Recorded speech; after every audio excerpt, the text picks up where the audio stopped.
Der allererste öffentliche Auftritt, das weiss ich noch genau, war Dämmermann.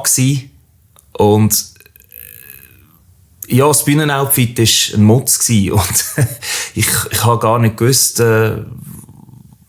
was genau ein Mutz ist, weil eben, man kennt es halt nicht, von dort, wo ich herkomme. Und es war speziell, weil es ist halt eine Tradition in der Schweiz. Mit dem Sportart, dem Schwingen. Ja, wir haben auch das Verbot bekommen. Es wird nicht mehr geschwungen. Nein, das ist ja so eben. Ja, wieso ist halt, oder? Der Aargauer hat vom Land noch nicht so viel gewusst, halt, habe ich das Gefühl. Und dann habe ich mir gesagt, ja, wie schwingen und so. Jetzt drin ist und dann gepackt, abgelegt. Der hat schon so auf eine grosse Schaumstoff. Matt, oder? Aber das Rüppi hat halt gleich gehen. Nein, dann ist schon nicht so wirklich gut angekommen.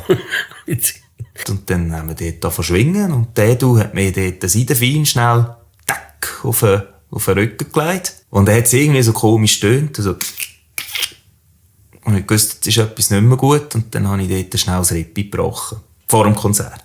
Ich weiss noch, ich bin dort nachher auf so ein Turnhallenbänkchen rauf, hinten noch immer das Backstage gelegen. Ja, ich musste es ablegen, ja, mich kaum bewegen, ich hatte so fest Schmerzen gehabt. Ich wusste, wie ich das Konzert abbrechen. Aber dort war irgendwie der Ehrgeiz dann auch wieder grösser gewesen. Ich habe mich dann mit Schmerzen auf die Bühne gequält und das Konzert durchgezogen.